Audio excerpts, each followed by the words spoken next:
Welcome to the Project, the podcast with the mission to cover every project throughout pop culture and history. I'm Sam. And I'm Lewis. And this week, we watched the found footage horror Entity Project. Yeah, going back to our roots. Very much so. That was some big energy at the start. Well, Joe, I was listening to last week's episode this morning, and I was like, I never have any fun with that bit because it's just me saying my name. So I was doing a slightly more low key one as well. So that's a nice surprise there. maybe I'll just try and say my name in different ways each week. Start learning some new languages. Louise. But yeah, Entity Project, yes, found footage, which is something we haven't done for a little while. I actually have a little list of ones we have covered in the past, so maybe we can do a bit of a ranking and see where this falls within our... Oh, okay. We haven't done as many as you might have thought, considering I think it was just films. There was lots in like a short period of time when we first started doing the podcast. We did 2 back to back, which is bizarre considering neither of us like found footage films. So that'll give you guys an indication of where we might feel about this film. But yeah, before we get to that, we've got time codes in the episode description. So if you want to skip straight to our thoughts on this lovely, lovely film, you can do so. If you want to skip straight past it and see how we managed in personal projects after talking about this for maybe an hour, do so. But yeah, how are you today, Lewis? Yeah, I'm a little hungover, to be honest. Yes. I struggled at work today, watching the football at the pub last night, and Kane, friend of the pod, who's been on it, his team won, so there's a few celebratory drinks after the game, maybe one too many. So I'm not. 100%. Was it a particularly late night? I think I got home at like 12:30ish, so late for a weeknight. Yeah. Particularly when you've got to get up and go to work the next day. Yeah. But like, it's fine. It's just been like one of those days where it's like, I've got shit to do. And hay fever as well is just adding in, and it's just like, nah. Yeah. How are you? I'm all right. Yeah. Nothing as exciting as any of that to report. The weather's nice, isn't it, at the moment? It is nice, actually. Yeah. I didn't get to go out too much today, but I had a little walk, and it was nice weather. So yeah, I'm doing good. Yeah. Good. Speaking of good, what's that good first segment, Lewis? Oh, you mean Project News? Yes, the goodest of segments. So as always, I've googled the word project and had a look at what news came up. There was lots of news about the Lazarus Project, so nice. I haven't got any articles, but obviously that's just released in America, so I highly recommend anyone to go watch that if you're in America, because it's a very good show. It is. And we're looking forward to season 2. But what I have got, which we did a similar thing recently when there was a lack of project news. Okay. We can do the similar thing now. Upcoming Star Wars projects, every new movie and TV show in development. Okay. And I think this time I'm going to ask you to do a project or project, whether you're hyped for each one. So first up, coming out in August later this year is Ahsoka TV series. Very hyped. I saw a bit of a trailer earlier, I think on TikTok, and I was like, ooh, I'm not gonna watch it, but I was like, oh yeah, this person's in it and this person's in it, so it's gonna be good fun. I'm really looking forward to it. I think for Rebels fans, there's quite a lot to see there. Yes. And also one of the, I think maybe bad guy, or at least the kind of duplicitous character, is played by Ray Stevenson, who passed away quite recently. Yes. Who is in lots of things, but he is in the Thor movies as the guy who's like a big guy. One of the Warriors 3, the big one, who looks a bit like a dwarf. And I always get him a little bit confused with the guy who plays Gimli, even though they're very different. Yes. John Rhys Davis. Who's also in Indiana Jones. Yes. Raiders of the Lost Ark. So, Ahsoka, Prod-Yes, 100%. Prod-Yes, I would say. Yeah, I'm not super excited, but yeah, Prod-Yes. And then also, apparently later on this year, we've got Skeleton Crew with old Judas Law. Judas Law, indeed, yeah. That's the one that's kind of like kids trapped on a ship and they're off in the far reach of space or something like that. Yeah. Again, looking forward to that. I've really come around to Jude Law recently. I think he's great. So I'm looking forward to him doing his stuff. I think that's maybe autumn time, December time. Yeah. Prod-Yes. Andor season 2, where we had the hot scoop a while ago that has since been confirmed. Andor season 1 was great, so I'm very much looking forward to this. Apparently, this is August 2024, so we've got a while. Yuck. But yeah, another project That's there. a project. I think this is going to be might be a clean sweep. And then next up, also in 2024, is the Acolyte TV series. Yeah, this for me is probably the highest of projects because I'm quite excited about it. Yeah, it's I don't think maybe it is High Republic, but it's earlier than prequels, I think. Yeah, I don't think it's High Republic, 'cause that's ages ago, but I think it's like just before Phantom Menace. What's the era called? Like the official name for the prequels? It's like the Jedi era, the Republic era. Yeah, that's probably it. Yeah. But yeah, it's that basically. That's the one that I think when we spoke about it before, I said that the director wanted to have a combination of Frozen and Kill Bill, which is a bizarre combo, but it's supposed to have some like martial arts and stuff in it. I think main guy from Squid Game's in it, and the cast looks pretty good. I think it's Darth Plagueis stuff, which will be Darth Plagueis the Wise. Yeah, okay, yeah. It's a story you may not have heard. Everyone bloody knows that now. Also in development currently, the Lando TV series, which with Donny Glover. Donny Glover. Which like I think I'm probably more indifferent about this, but he is fun and he's fun in Solo. If it was anyone else, then it would be a Proj no. But that's a Proj yes. Proj yes. Taika Waititi Star Wars movie. Okay, well, that's not clean sweep for me. No, I mean he does some good stuff, but I'm a bit sick of him. And if he's front and center of it, I'm gonna just go for a nice Proj no, just to keep it I think I would have preferred to see a Rian Johnson Star Wars movie. I think he's still. You might get to it in a bit. Maybe I haven't already read this article, so maybe. Okay. But yeah, Taika Waititi, like I like a lot of his stuff, but it started to get a bit samey. Did you see Chris Hemsworth recently was talking about Love and Thunder, and he was like, I think it might have got a little bit too silly. So he's even turned around on that one. So. Right, yeah. Maybe it's a wake-up call for old Taika. There is the untitled Damon Lindelof movie. Right, yeah. Isn't this the one? I think that one. When's this article from? Like 6 days ago. Okay, yeah. I think that's the one that is now being helmed by someone else, and is the Ray in the future one. Yeah, it's Damon Lindelof / Sharmina Obaid-Chinoy. Yes, I think maybe he wrote the original. Yeah, this is it, because he wrote a treatment where it was set way in the future, and he wanted Helen Mirren to play an old Ray, and they were like, "We've got Daisy Ridley here. Like, you don't need to skip ahead."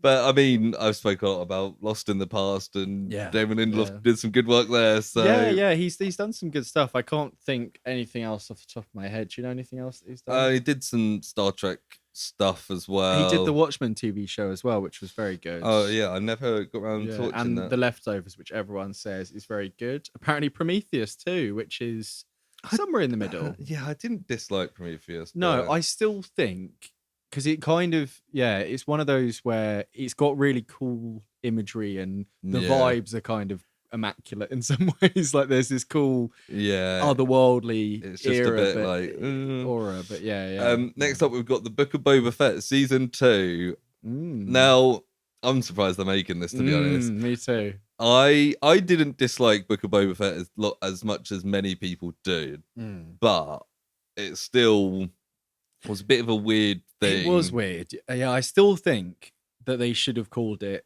like The Mandalorian and then subtitle The Book of Boba Fett, even before Mando himself was in it. Because it's just a weird departure, and it would have allowed more room to do, you could do The Mandalorian and then have Bo-Katan story. And the fact that like Boba Fett was introduced in this timeline through The Mandalorian, it's very similar, like looking and written. Like it is just another Mandalorian season. So it was okay. I think about half of it was decent, and then it was weird in terms of like the first half had a lot of flashbacks with the Sand people and stuff, and then that didn't really go anywhere and stuff. So I'm interested to see where that heads. But next up is Rian Johnson's Star Wars trilogy. Are we projecting or Proj Boba Fett? I'll say Proj no. I'm going to Proj it as well. So Rian Johnson's Star Wars trilogy, he said it's got a quote here. I've talked to Kathleen Kennedy about it, and we're still talking about it. I had such an experience making The Last Jedi. It's just a matter of scheduling. Yeah. Obviously, he's been doing his Knives Out stuff. Well, he's currently doing, or it's coming out now in UK TV, Poker Face, which I don't know if you've heard of, which is like a murder mystery TV show, and it's Natasha Lyonne is the lead. Do you remember Russian Doll? It was the one on Netflix. Yes. She's got the gingery, frizzy hair. Yeah. She's in Orange is the New Black and stuff. She's kind of comedic actress. Yeah, it's her. She's solving mysteries. So I'd quite like to watch that, because if it's anything like Knives Out, I'm on board for it. Yeah, I mean, he's obviously very good at doing stuff. Knives Out and Glass Onion are undoubtedly great. I still love The Last Jedi. I think it's brilliant. I think it got overhated. I think the main problem with that trilogy is that although it's a trilogy, it's 3 completely different films. And even though the third film is kind of more in tone with the first film, it's so disjointed, the 3 films. I think it's the third one that kind of ruins it in a lot of way, because although The Last Shadow was a bit of a departure from The Force Awakens, one of the main criticisms of The Force Awakens was that it was just a new hope. So I think if The Rise of Skywalker was a really good film, it would have looked like a good trilogy. I feel like it was undoing stuff, wasn't it? Yeah, but I think like trying to get you back to where it's expected to be. I think which is the stuff Rian Johnson set up was more interesting, like killing off Snoke, having maybe Rey's bad, her parents are nobody, and it's exactly. That's the thing. That stuff's more interesting than what we got. There's the somehow Palpatine survived. Somehow Palpatine returned. That's it. Yeah, which was like the transmission and the announcement of that was done in Fortnite, before anything else. It's like weird. It's just strange choice. Untitled Rey film. Rey's great. Again, another character that's been kind of a bit overhated, and I think Daisy Ridley's great. So me too, it'd be good to see her like get her own thing and maybe grow past that original sequel trilogy. And get some of the other lot from that era back as well. Yeah, why not? I don't think I'm about to sneeze. Yeah, I've got a really itchy nose as well. I think it's the that's the lot. Okay, yeah. So mostly podcasts. I think Star Wars. There is also ones that you didn't mention that I can remember off the top of my head. There's the one that's going back to the dawn of the Jedi, which is like a biblical film. Yes. And there's also the Dave Filoni film that's set in the Mando period. Yes. That's supposed to. I guess they not fully confirmed or something. Yeah, they were at the Star Wars celebration, but who knows? But yeah, I think Star Wars is in a pretty good place at the moment. I think there's potential for like oversaturation and getting too much. I think as long as they don't do too many films, I think that's the main thing, because we're okay at the moment. We haven't had a big film since Rise of Skywalker. No, that's the last one. So that's quite nice, because when the next one comes along, we'll be like, okay, nice. Yeah, but The Force Awakens was like, what, 12 years after Revenge of the Sith? Yeah. We're not going to wait that. No one in any franchise is ever going to wait that long now, unfortunately. No, particularly if you're owned by Disney. And they spent like $2 billion on the franchise. So that's project news for the week. that Project and Project O really dropped off there, didn't it? Yeah, I kind of forgot about it, because it was like, they're all projects pretty much. So let's talk about our main topic, Entity Project. Yes, which really should have a "the" at the start, shouldn't it? Yep, but it doesn't. It's just Entity Project. There's probably a lot of things this film should have. Yes, like talent. And just general action beats, just stuff happening would be good. Yeah, so it's from 2019. Before we go into it, like, it is a found footage film. Obviously they exploded after Blair Witch Project, which we covered. So there's a lot of people who just like this kind of cheap found footage films, and it is just one of them. Like, it wasn't really anything I didn't expect. So like, if you're out there and you're like, I love these found footage films, then check this out. I think reckon, especially Paranormal Activity, it definitely is inspired by that. Some of the night vision scenes are directly from that.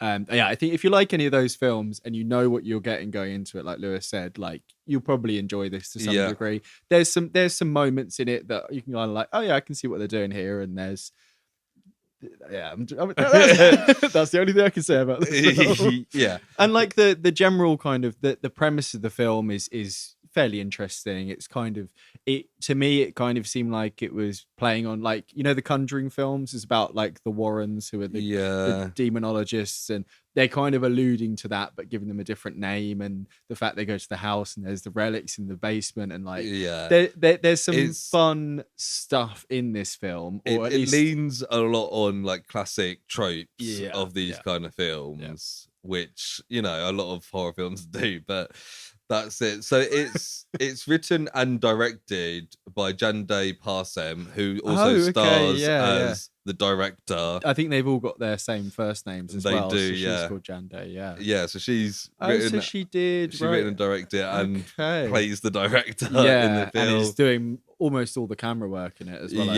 Yeah. So we literally see that she's a director, I guess. Because that's how it's worked with found footage films.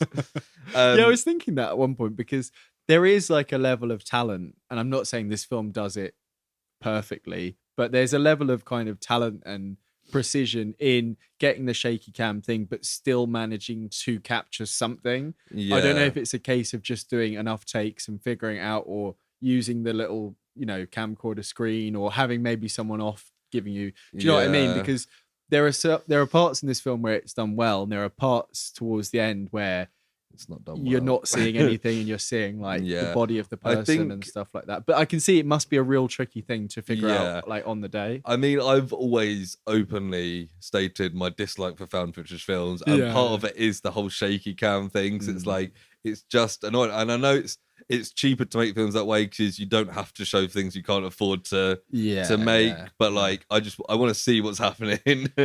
Yeah, I think there are examples of really good ones, and I think like Cloverfield was a big one that kind of put it back on the map after Blair Witch. And you didn't particularly like Cloverfield, did you? Cloverfield. No, I think Cloverfield is kind of a higher budget version, because there are bits with CG and stuff like that. And we'll talk about at the end of this section here, right after we finish talking about the film, we can talk about the ones we've looked at, because they're all kind of done in different styles. And there are ways of making it less manic shaking and stuff like that. This one falls on that side a little bit more, unfortunately. So it's starring, as you mentioned, most of them keep their names for the characters, probably to make it more believable or something. It makes it easier to shout at each other. Almost all of them didn't have any significant actor credits, but it's Stephanie Geiger, Sheila Harris, Carolina Levi, Gia Malbec, Valentina Ospina, Jande Parsem, and then we've got Ken Raboy as Father John, right, and Talisha Williams. Okay, that's your cast. And description: a director and her friends renting a haunted house to. That doesn't make sense. A director and his friends rent a haunted house to capture paranormal events in order to prove it and become popular. So they say at one point they're like all. I think they met as actresses trying to get a big break, and then Jande's decided to become a director as well, to do this amateur film. At one point she talks about trying to prove demons are real to get some level of fame and stuff like that. But it's that premise is quite like, we're all just here and we're doing this kind of thing, which is fine for a film like this. You don't need to I did quite like the angle of having like an all-female cast. Me too. Because then it is like, and it means it doesn't lean on the whole like, oh, the female character is the one who screams and gets scared, because like you do have kind of characters that are more like that, but generally when it's mixed, it's like you have the big strong man who does the fighting and the screamy girl. It doesn't fall into the kind of archetypes like the Cabin in the Woods kind of job. Where it's got like an all-female cast. It's like, actually you have to actually make them characters now. You can't make them the female character. I mean, in theory. Although I got a lot of these people mixed up with each other throughout this film. I didn't write down names until the last few minutes when they're shouting names at each other, because it was written by her as well. Was Yeah. it? Yeah, interesting. Yeah. There's so you've got the main woman. Yeah. You've got the blonde woman. Yeah. So the blonde woman's religious. Yeah. That's her main character trait. You've got the woman with the big curly hair. Yeah. Who's kind of like assistant director thing. You've got the black woman. Yeah. And then you've got like 3 Spanish women, I think. There's only 2. Okay. I think there's a Spanish woman, there's a Colombian woman. So the Spanish woman is the one with the short hair. Yes. Shorter hair. Carolina, I think. And then No, there's Valentina. I don't think she's Carolina. She's the one who gets sick first, the Spanish woman. Yeah. And then the Colombian one is the other one who gets sick shortly after. Yeah. I also like for most of the I film, think I there's was like, another one as well. I don't know how many of these women there are. Okay, so let me just without. I've got the cast here, and it says 1, 2, 3, 4, 5, 6, 7, but I don't think there was 7 people. So in it said.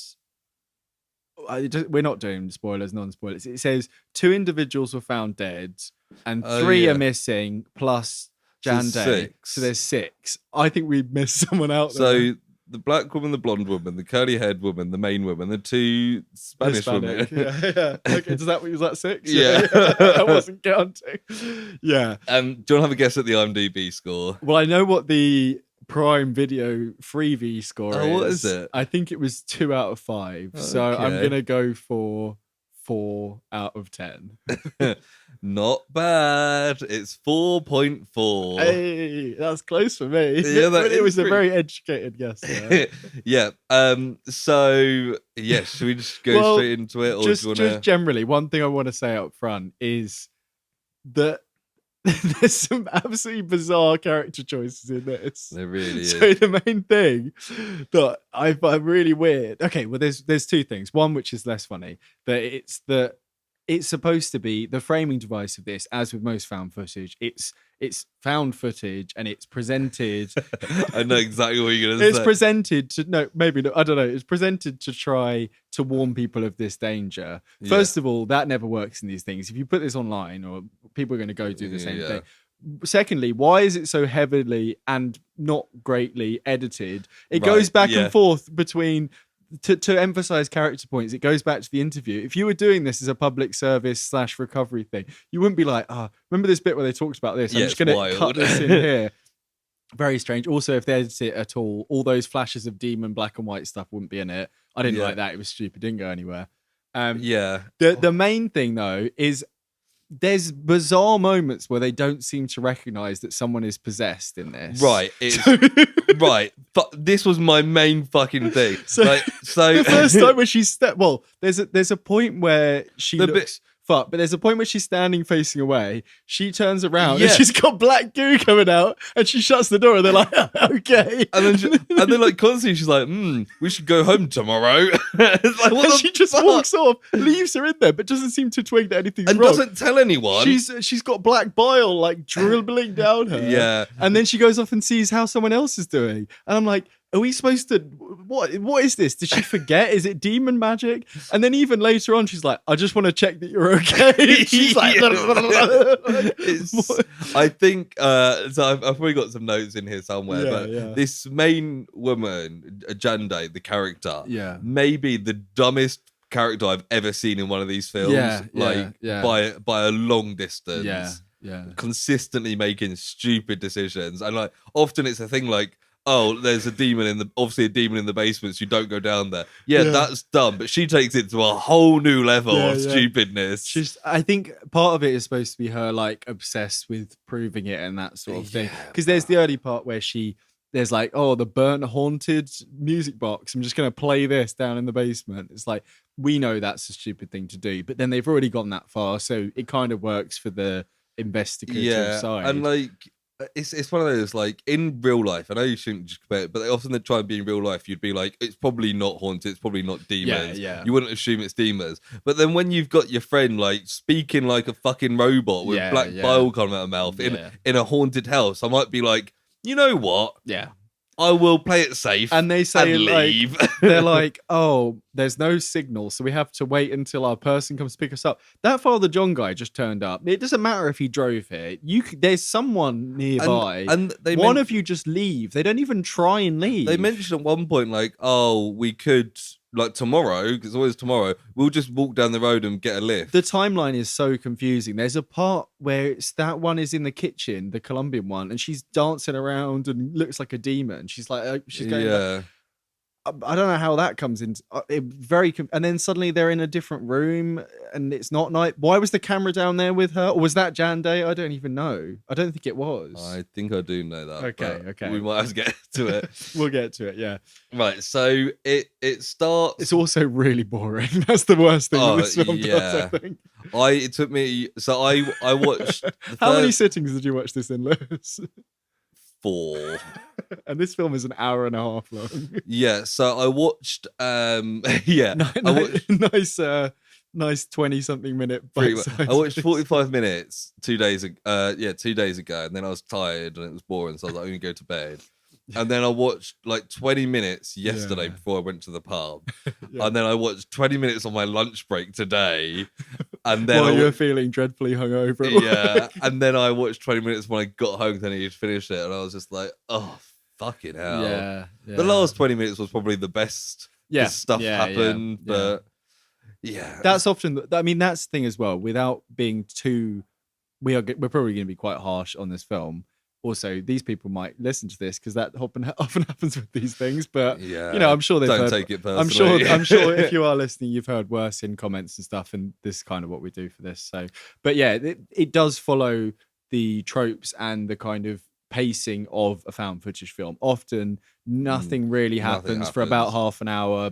You'll get the odd like camera shake or stuff. Yeah. So in that sense, I can't blame this film for it, but it's not what I like. And it's not what you like.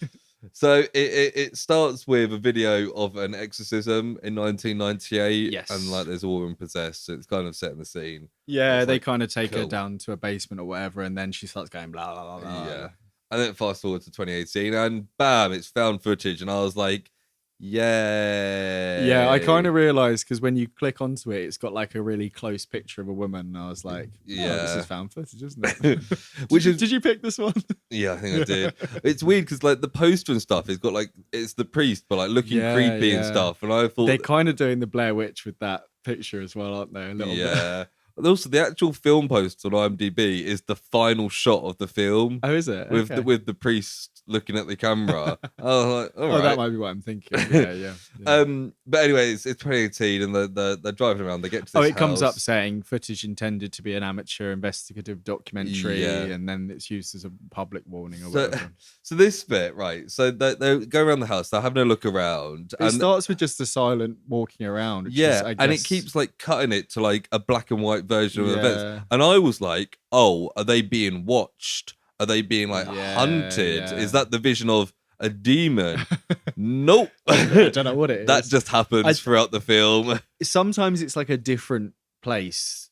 Yeah, I think it might be like back in time old or something. Footage because it would have been, not to criticize too early and completely tear apart the script, but maybe if it was linked to that 1998 possession somehow, maybe that would be fun. But it's kind of never really explained. It's just what it is it's a way of making us a little bit on edge by having little staticky bits every now and then. Pretty much. Yeah. The only bit that is quite good when they're touching the items, I thought that bit works quite well. Yeah. But they're looking in like this like barn thing that's in the garden, and there's a weird cage in it apparently, and they're like, oh, it's all a bit creepy, but you can't see it on camera. So and they all keep being like, we're all gonna die. Every 5 minutes someone's really like, tell my family that I love them, like jokingly, and it's like, oh yeah. And there's one bit where one of them is like putting on makeup, and she's like, well, if I die, at least I'll look nice. No, you won't. No, that makeup's gonna run. And I think it's just like, oh, none of them are really taking it seriously. They're joking, as is always the way in these films.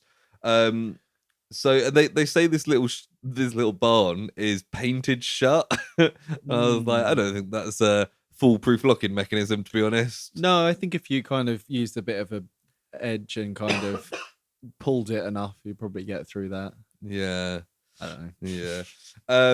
but they're laughing around, and one of them suggested that we should camp out and do like a demon dance to bring the demons, because they want to see something impressive, and it's all just kind of this stuff. There's joking, and there's one where there's a rope hanging from a tree. Yeah, and they're like, they used to hang people from this tree, and it's like that rope is like blue, like it's like a modern rope. It's definitely not. Yeah, yeah. But the exorcism was only in 1998. It's not like It's some true, like yeah. Victorian thing. It's true. But yeah, they're in this house. They're staying in this house that's right there. At first, I thought it was just somebody's house. Yeah, so thing is, the house itself isn't particularly creepy. It's just like a normal house. It's on its own, like in the kind of. It's hard to tell. It kind of looks like it's in a suburban area. Yeah. And it may be in real life, but the shots we see are supposed to make it seem like it's like an isolated house. I think the whole time I imagined it was like on a street. Yeah, me too. Yeah. And But, like, like, where do we go? Yeah. But yeah, like, and then there's this little shacky barny bit next to it, which never gets used. No. No. This is the last we see of it. Yeah, and they talk a little bit about the history, and this is what I was saying. They talk about whoever it is, the name they've given, but it seems to be it's a couple. It's like the Warrens, who are the real people. They're the ones who did like the Annabelle doll and all that sort of stuff. The Conjuring's all based on them. I think that's what they're getting at with this whole thing here. And one of them's like, oh, it's all a bit like far-fetched. Like there's no actual evidence. Yeah, one of them's like, I think it's the curly-haired girl is like, she says something like, there's a lot of like, I guess they're improv lines in this because a lot of found footage. There's one, she's like, if I see an item, then it's like, it's not possessed because I can see it or something. And I'm like, that's not what's that even mean? They mentioned the statue outside as well that looks like a big dildo. In their words. Yeah. Yeah, and they mention that again later when they're talking about big demon dicks as well. Yeah.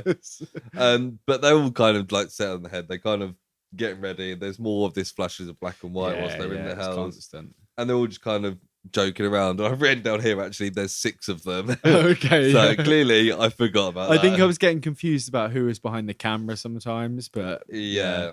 And we get the bit where the blonde woman is talking about religion, and she's going, because it's kind of, this is where we start getting the interspersed bits of like sitting in a kitchen bit. It's all nice and sunny, and it's like why did you come here? What did you hope to get out of it? She's like, I was brought up religious, and I think that if you do good things happen to you, or whatever. It kind of cuts back to this a couple of times. Yeah, so they kind of give a history of the house.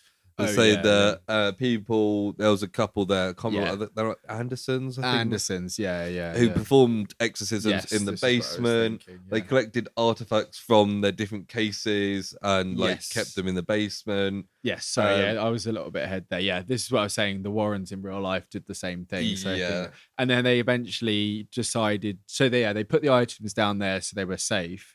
But then they thought that their house itself became an item because it was possessed. Yes. So they decided to move out. Yeah. Not very responsible thing to do. No, and then people who moved in struggled with it. Yeah. And then it eventually just like was rented, and like often renters would just leave after the first day because they heard noises and stuff and read stories. And they said now it's a bit of a tourist attraction for people like them to come and film stuff. So now, Joe, what?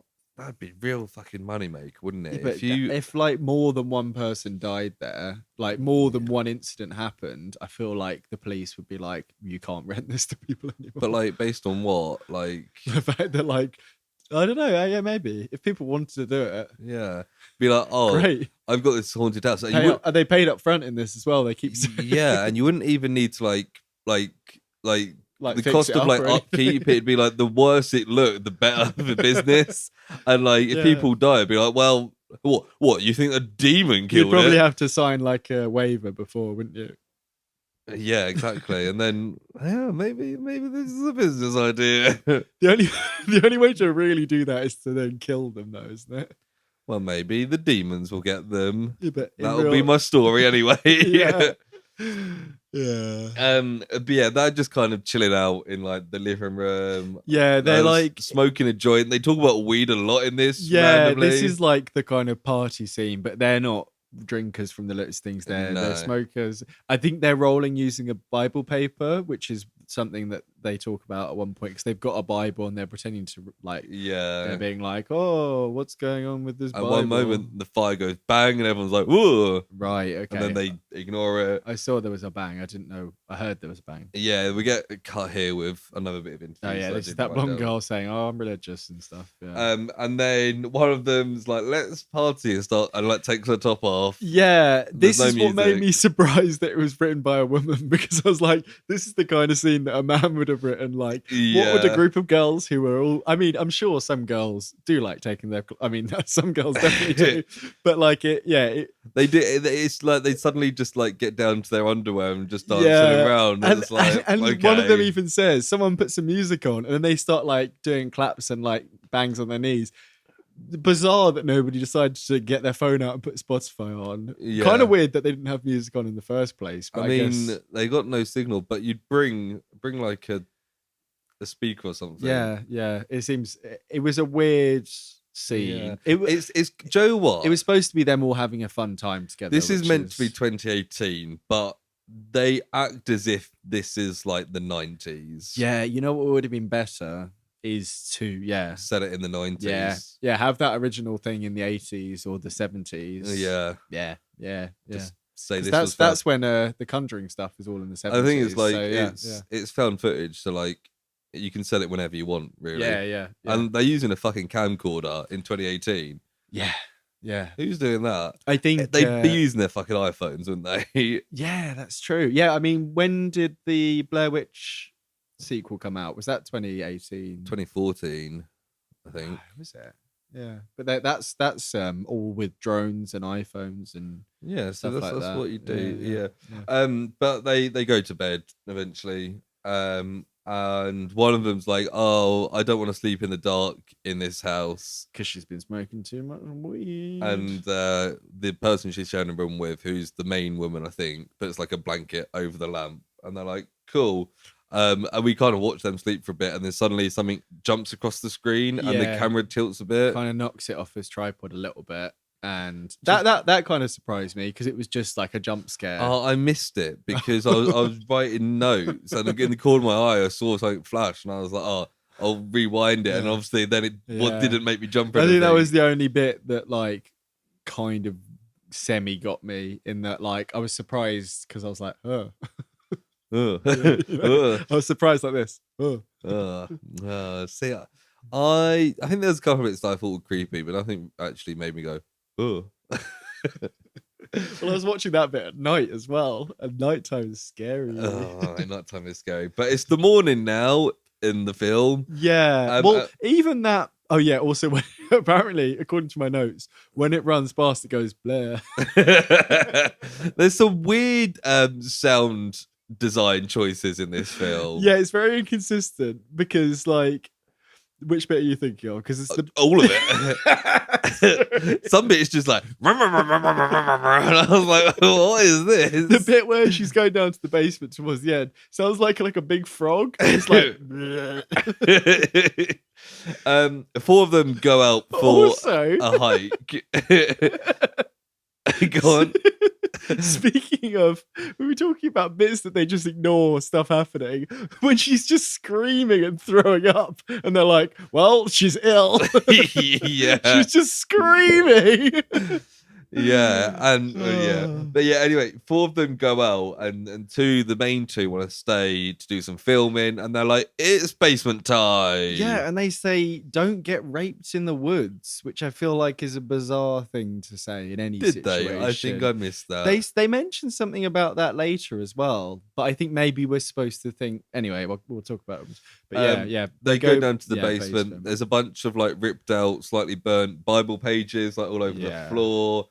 And then there's a cabinet at like the end of the basement. It's not a very impressive cabinet. It's shit. It's really small. It's like a chest of drawers, and it looks a glass front. It looks like somebody bought it from like IKEA in like 2005. But maybe they did. Maybe they bought it in 2018. It doesn't exactly scream like ancient haunted. No, artifacts. I think like a almost ceiling height one that's wide and maybe has some sort of sturdy nature to it, and like brown wood instead of this like it's like white... a little old ladies thing. Yeah, that like she keeps her fine china in. And also, all the things they pick to go in it are like really bad. Like most of it is just little angel statues, which aren't like they go, oh, this one. Yeah. There's angel statues. There's a music box, and then there's just like a big fuck off cross. They're like that's a big cross. Yeah, I mean, they literally say that, and it's like, yeah. Cool. And when they go to grab one of them, there's like a burst of static, which is quite cool, like around the sides of the screen. Yeah. Like, and they start playing the music box and the lights all start flickering. Yeah, well, before that, there's the little angels, and they're like, they have no eyes, and it's like, well, it might have just been a badly carved little angel. Yeah. It's not. But yeah, throughout this, I described that noise happens, but I have no idea which noises happened when. So I think I'm just gonna wing it with what noise happened. Okay. Because here, like the lights are flickering, and then it's like, and they're like, whoa. Yeah, but this is one of the bits where it kind of just something happens and it's dark, and then they're just running up the stairs and running out, and it's like, okay. And they in like a better film, they would have been like, oh, what happened there? Oh, did you feel that something grabbed my leg or whatever? And there's kind of a bit like that later, but in this, they're just like, I think the door slammed shut. Yes, but there's like something happening before that. Yeah. But yeah, then they're upstairs going, are the girls back? Are they back yet? And it's like, there's no one here.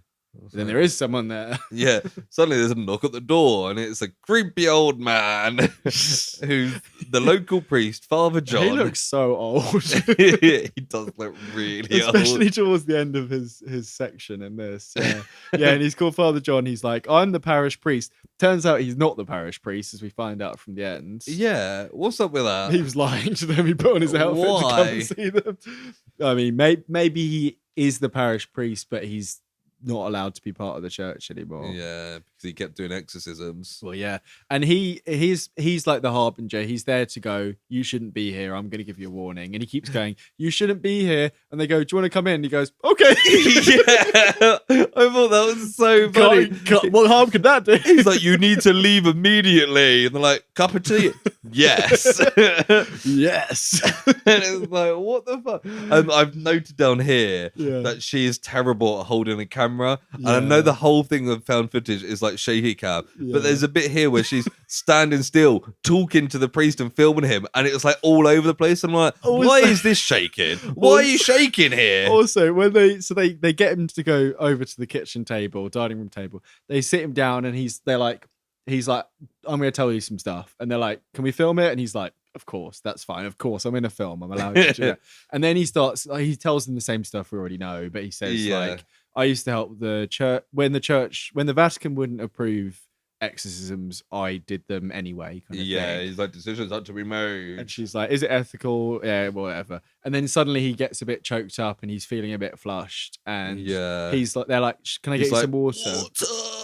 And then instead of the person with the camera staying and filming him because something interesting might happen, she then one-handedly goes and pours some water and starts pouring it all over the table. So this like, we don't need to see, unless you're going to use that as a way to quickly give him some makeup and come back and he's possessed or whatever. Yeah. There's no reason why we shouldn't see. Woman never puts the camera down. No. And we see that in other films, like in Blair Witch, it becomes like a big source of argument because they're like, fucking put the camera down. In this, there's one bit towards there's the a end. couple of bits, but like, it's like, if you really want to film yourself, pour in a glass of water, put it on the side and film the scene. Yeah. Like, why are you insisting on doing everything one-handed? I do like stuff like that in found footage where they put it down and you see it unfold and you can see what's going on. Yeah. And it's this static point of view thing, or maybe something creepy is coming up behind. They don't really do that. There's a bit where she's in the kitchen. The night stuff, really, is the only time they use it. True, but anyway, the priest reiterates that it's not safe and they should leave now, and he has this sip of water. Yeah, and he seems like he's like, I'm going to tell you this, but then I'm going to leave and not come back. And they're like, okay, we're going to go tomorrow. And he's like, no, you should go tonight. And then they're like, no, we're going to go tomorrow. And then he's like, okay, bye. He just seems like satisfied that he's done his bit. He's like, this is the warning, and I'm not going to do anything else. So that is the first occasion in which one person says they are definitely leaving tomorrow. Yeah. How many days are they supposed to have been there? I don't know. Like 4 days. Let's count them. So this is day one. And one of them, the curly haired one's like, maybe we should leave because the creepy old man said this place is creepy. Yep. Let's go stay with him. They should have gone and spoke to him, actually. He must live nearby. That's what I'm saying. Yeah. He looked like he just walked up to the house. Yeah. And he's there at the end. Yeah. The others get back and like they said they had a good time. But there's no phone service. The Spanish woman, I think Carolina. Yeah, I don't know. Is not happy. She's like slouched in the chair and she's got like a bit of a bad stomach. I quite liked this because she sat at the front and there's lots of conversations going on and we can see that she's like unwell, but they kind of don't really notice because they're all kind of having a laugh in the background. So this bit, right, let me build up to it because I think this was the highlight of the film for me. Okay.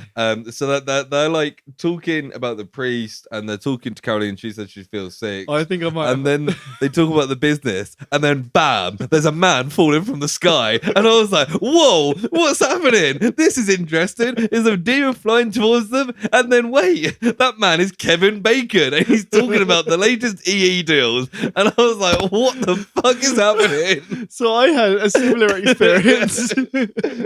So mine was similar, but not quite as dramatic as that. They were like, she was like, I'm not very well. And they're like... they start feeling her temperature and bam, a Nurofen advert.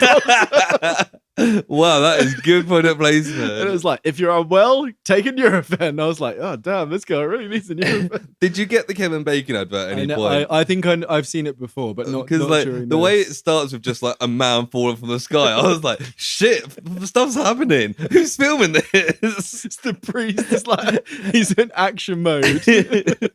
And then I recognized the voice, and I was like, wait a minute. I don't remember Kevin Bacon being in this film. But yeah, I think that was so for anyone who doesn't, we're watching this on Freevee, which is on Prime, and it has adverts every 20 minutes or so, maybe more.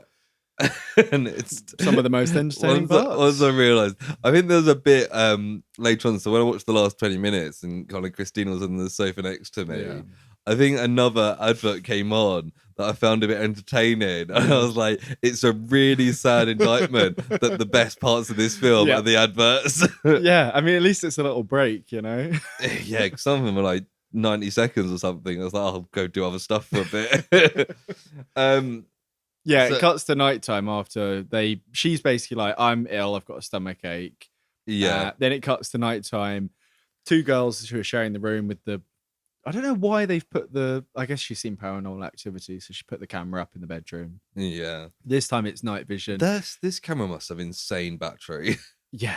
And it's nighttime, and then you can hear so it does the thing, I think. I don't know if it does it now, but it like fast forwards through the night until a point. I don't know if it does it this bit, but then you can like hear people like walking. You can hear like running noises in this bit, like someone's running around downstairs, and then they're like from far away / outside. I think it just turns out to be downstairs. It's like hysterical screaming. Yeah, like one of the women is screaming. And so someone comes in and wakes this main woman up, and they're just like going from downstairs, and they like all go down. And they're like slowly like going down the stairs. And then there's just suddenly a hidden bathroom behind a bookcase. Was it? Yeah, and this the woman who was feeling ill earlier is like throwing up in it. And I was like, why was she screaming? And this is the thing that I was laughing about, because she's throwing up like black. So this is the kind of bile that we see later, but we don't really get a good thing of it. And as soon as they're all involved, she's then not screaming anymore. Yeah. But they don't ask her, why were you screaming? Yeah, and then they look at like in the toilet where she's thrown up, and it's filled up with like black bile. Yeah. And the one of them is just like, baby, it's all good, baby. It's all good. And I'm like, I mean, I wouldn't say that, but I don't think anyone would say that to somebody. So this I found to be the worst part of the film in like how it made me feel, because she's sitting on the sofa and she's like sick burping. Yes, she keeps burping so much. And it happens. I had to pause the film because it was making me sick. I watched this bit today. All right. Okay. I think this was on my lunch break actually when I got to this point. But I was like sitting there feeling like sick from her. Like it's literally every now and then she's like that. Yeah, and it's so believable, and like it happens for ages. And I was like, can she stop doing this? This is really not helping me right now. Yeah, and they've given her like a big glass of water. They're chatting some shit, and one of them's like, turn the fucking camera off. Yes, She's ill, yeah. And it's like, yeah, fair point. And she's like, it is off. No, it's not, you bitch. Then this is when we do the paranormal activity night time. First, a couple of them are like, why did you go to that bathroom? And she's kind of non-responsive. They're like, how did you even find that room? Oh, did that? Okay, I must have missed that bit there. Yeah. So something's gone on there. Yeah, and then we get this night vision again, and they're sleeping, and we hear like some whispering or something. Yeah, and the curtain. This is where it speeds up through. It speeds up to like 3 a.m., which is the classic paranormal activity move. And then the curtain kind of moves as if someone's wiggling it around or trying to climb in or whatever. Yeah, it's very kind of subtle. It's the kind of thing that you would have expected that first night as like a subtle thing. Yeah, it's a bit of a strange place to put it in, but hey-o. And it's the morning again, and she's just filming someone sleeping, because that's what I'd love to wake up to. Someone standing there with a camcorder standing over me. Yeah, she's just kind of walking around the house, and good thing that they all had clothes on. That's all I guess, because Yeah, and then she's like, "Oh, we should go down to the basement." And the curly-haired one that went down before was like, "Hell no!" Absolutely not. Yeah, and she's like, "You're my production assistant. You should come." And then someone else is like, "I'm up for it. I'll go down with you. I'm intrigued."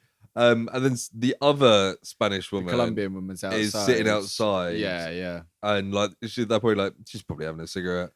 But she's out there, and she's kind of not feeling too great. And it's, I think, so this again, it's cut with her interview, which isn't an effect that I enjoyed. But I think one positive of it is showing that they look like tired and like a bit disheveled and stuff. And even though a lot of this is set in the daytime, it's juxtaposed with that like bright kitchen bit when they first got there. Bright kitchen, sitting. They've all done their makeup, wearing nice clothes and stuff. Whereas now they're like wearing their pajamas, looking like shit. Yeah, and she's saying to her like, "Oh, how do you feel?" And she's like, "I think I might have like food poisoning." Like they've all got this kind of stomachy vibe going on. And she's like, "Do you want to come down to the basement then?" And it's like, no. But she's like, okay. And it's like, if I was feeling sick, maybe food poisoning, I wouldn't go down to a haunted basement. And this is the joke about demons having big dicks. She's like, "Why did you come here?" And they look at the big statue again. They're like, "It's a big dick." And then out of nowhere, again, Kevin Bacon's falling from the sky. I didn't get that one. I don't think I noted down any of the other adverts apart from that topical one there. So they get the blonde woman's gonna like hold the door this time because the door slammed when they were in there before. Right. Yes. And they go down to the basement. They talk about the Bible pages again. And then the lights are like flickering again. Yeah, there's some noises. And there's a hole in the wall or something. Yeah, I think they're like, we want to see what's in this hole, and then as they're going towards it, it goes like dark. That's probably the noises. Yeah, and they all freak out. And we don't know what's happened at first, but the Colombian girl is really pissed off with the other girl. They all start arguing. She's like, "Why did you hit me?" And she's like, "I didn't. Like, I didn't do anything." And then we see like they pull her top up, and she's got like huge scratch down her back.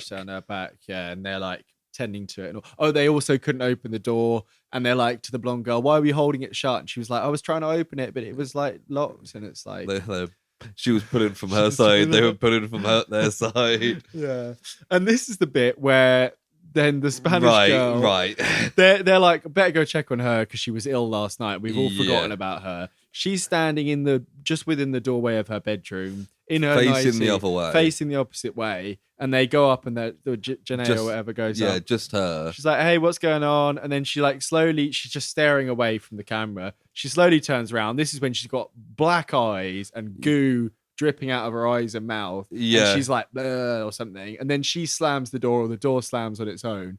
And then this Janae is just like, okay, and just walks off. Yeah, and it's like, okay, so what do you do in this situation? You're in kind of a creepy house. Some creepy stuff's happened. Yeah. And your friend is clearly fucked up. Like, Yeah. do you call an ambulance? Do you tell your friends? Do you go in and check on her? Do you leave that place immediately? Yeah. Or do you do nothing and pretend it didn't happen? Yeah. The thing is, like, if they'd added in a line where she'd even said something like, even if they'd made it into a bit of a joke where she'd somehow been oblivious to it because of demon magic or whatever, it's then cut with then she's consoling the blonde woman who's upset because she thinks something bad's happened. But she never mentions the rest of the women in this house never know what happened to this Spanish woman because she never goes until and the tells end. anyone. Yeah, unless like in other films they might have done like she wants it to progress because she wants to get the footage or something. But we never get that indication. That's just extra. It's stuff. just like, oh yeah, that happened. Moving on. It's really, really bizarre. And then it's Stephanie is the blonde girl, and she's like crying, and she's like, "Oh, I'm fine.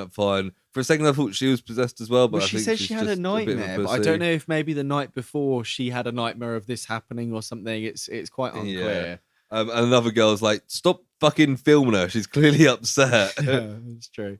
And then this is when the Colombian girl, Valentine, does this cut to another day or is this later on in the day? I think it's later on in the day. So she goes in to check on Valentina, who got scratched and who was sitting outside. And she's just lying on her bed. She looks like she's dead. And she's just staring at the ceiling. And this is another bit where she's just like, oh my God. She doesn't go over, see if she's okay. I thought she was just dead.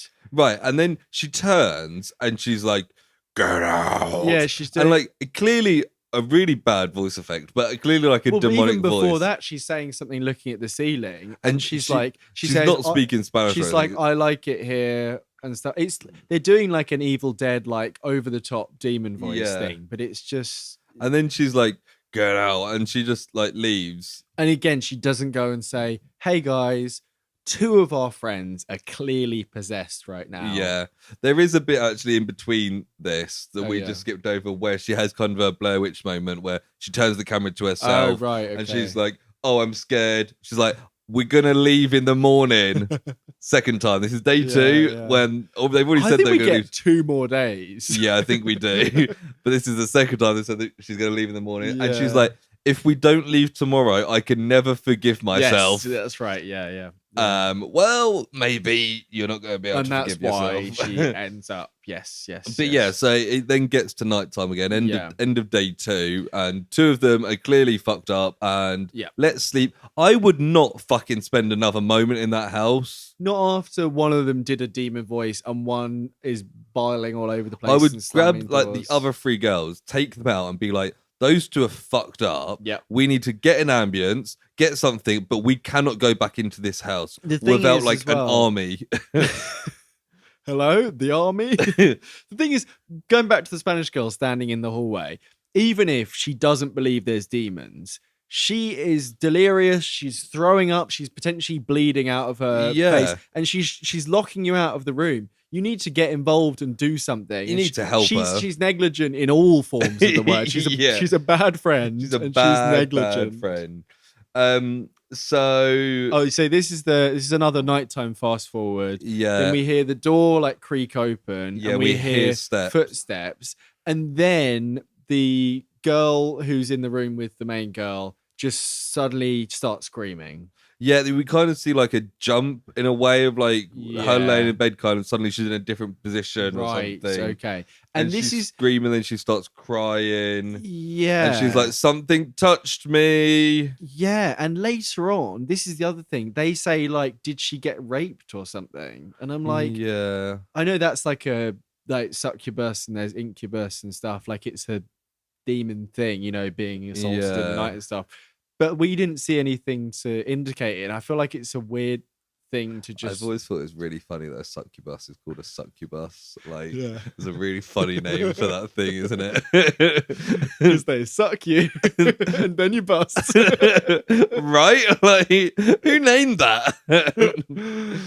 Probably priests. But yeah, then it kind of, I think straight after that, it cuts back to like one of the interviews. Yeah, with the blonde girl, not even this girl that has got touched. Yeah. And she's like, chill, whatever. Yeah. And then it's the morning and they're all kind of chatting. And the curly haired girl's like, this is all like really upsetting. We need to leave. Yeah, and they're discussing like where she's the main girl, Janae. Is she called Janae? I keep calling her Janae. Jande. Called her the wrong name throughout. She's like, oh, I checked all the windows and the doors, like nothing could have got in. It's like, and also she's like, it might have been you guys smoking pot outside. It was 3 a.m. Like, were they out smoking? Like, no wonder they're all fucked. They're smoking all night and then waking up at 9. But yeah, they're all really like detailed discussing about how this could have happened. It's like, just based on this alone, she could have had a terrifying sleep paralysis nightmare and woken up. Like, this isn't the thing to be worried about at all. Yeah, like, there's another girl who's thrown up black bile. And the scratch on the back. And yeah, they spend a lot of time talking about this. I think it's as well, like, they're sitting here chatting. Yeah. If you were like, so say there was like 6 of us. Yeah. On holiday, we booked a house and we're in the morning and chatting. Yeah. If there was 5 of us sitting there chatting, one of us would be like, oh, hey, where's so-and-so? Yeah. What are they doing? Yeah. Should someone go check on them? Yeah, yeah. No, none of them care. No, and the blonde bit girl about the Bible. Yeah, she's like, there's something going on. It's something to do with the Bible. And the curly-haired girl goes, the Bible's a load of shit. Like, there's nothing to do with and that. She's like, I know because I read the Bible, the other girl says. She then also says, we paid for 2 more days, so let's not leave. Yeah. Fucking hell. The characterization in this is bizarre because sometimes all of them at times say they should leave. And then all of them at other times make excuses why they shouldn't leave. I guess it's demon magic is what it is. Yeah. But like, it's not like in Blair Witch where you clearly see they're slowly like almost getting possessed and losing their mind a bit. Yeah. Because it's like inconsistent and it's just kind of like... Yeah. And like, yeah, maybe sometimes the demon's getting them, but it's just weird. What I always appreciate in a film like this, even if it's done in a really cheesy way, is they try to leave and something stops them. Yeah, but nothing's stopping them here. No. I think that's what's the real pisser. That's the real pisser. And then the main woman's like, oh, I haven't told any others about Carolina. I'm going to go check on her. Yeah. And she gets there and she's like sitting on her bed, like swaying. Yeah. Like side to and this side. is when she's just like, please talk to me. I want to know if you're okay. And like, you look at her and she's got black bits dripping from her lips down her chest. Eyes are like jet black. Completely. And she's like, going, I don't think she's okay. I think she's talking in tongues at this point. She's kind of muttering to herself. Yeah. And she's like, you okay? Do you want to leave? Yeah. Do you want to come with us? And then it's that weird voice again that's like, I can't even do it. And then she's like, this is our home. Yeah. And then she starts like screaming, but it's not like proper screaming. She's literally going, ah. Yeah. And they've given it the voice. Yes. And it's like, she's not actually screaming. She's saying the word ah. Imagine if it's just like in the she script, scream. Yeah, it's literally like that. In the script, it's literally written down A-H-H-H-H-H, and she's read it and gone, ah. Lewis, English isn't her first language. It's mean to be rude about people.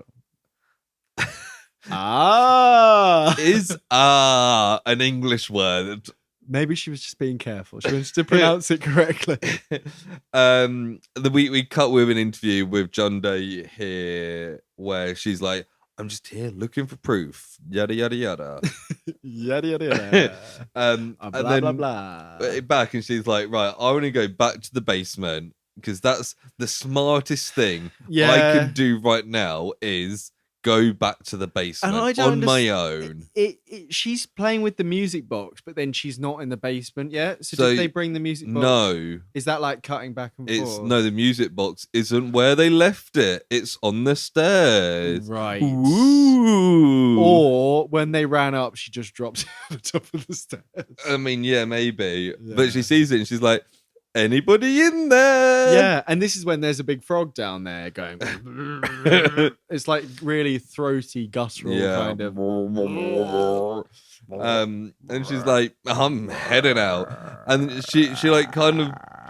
It's like that kind of like. Yeah. She kind of gets scared and walks off, and then she hears the music box playing. Right. And she's like, huh? And then she's like, Joe, what? So there's creepy stuff going on. I've gone down to the creepy basement and the music box isn't where I left it. And then I hear a noise. I'm going to make the smart decision to leave.